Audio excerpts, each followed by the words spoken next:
Garuda Express, an international courier service. Uttar Pradesh assembly ఎన్నికల్లో BJP అఖండ విజయాన్ని అభినందిస్తూ మాజీ క్రికెటర్ రవిశాస్త్రి ఓ ట్వీట్ చేశారు. అందులో ఏముందనుకుంటున్నారా? అక్కడే ఉంది అసలు కథ. సాధారణ శుభాకాంక్షలు కాకుండా రవిశాస్త్రి తన క్రికెట్ కామెంటరీ స్టైల్లో ప్రధాని మోదీ, బీజేపీకు అభినందనలు తెలిపారు. దీనిపై ప్రధాని మోదీ స్పందించడమే కాక రవిశాస్త్రి కామెంటరీ స్టైల్లోనే కృతజ్ఞతలంటూ ట్వీట్ చేశారు.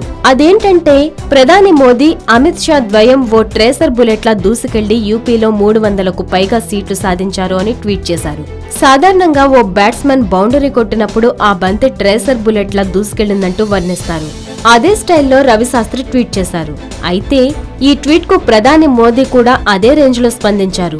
రవిశాస్త్రి తన కామెంటరీలో ఎక్కువగా వాడే cricket is the real winner పదాన్ని తీసుకుని యూపీలో నిజమైన విన్నర్ ప్రజాస్వామ్యమే అంటూ ప్రధాని మోదీ బదిలిచ్చారు. ఇంకేముంది, మోదీ టైమింగ్ ను మెచ్చుకుంటూ నెటిజన్లు తెగ కామెంట్లు పెట్టేశారు. హాయ్ యోయో వ్యూవర్స్, సబ్స్క్రైబ్ చేసేటప్పుడు అక్కడ ఉండే గంట సింబల్ ను ప్రెస్ చేయడం మర్చిపోవద్దు.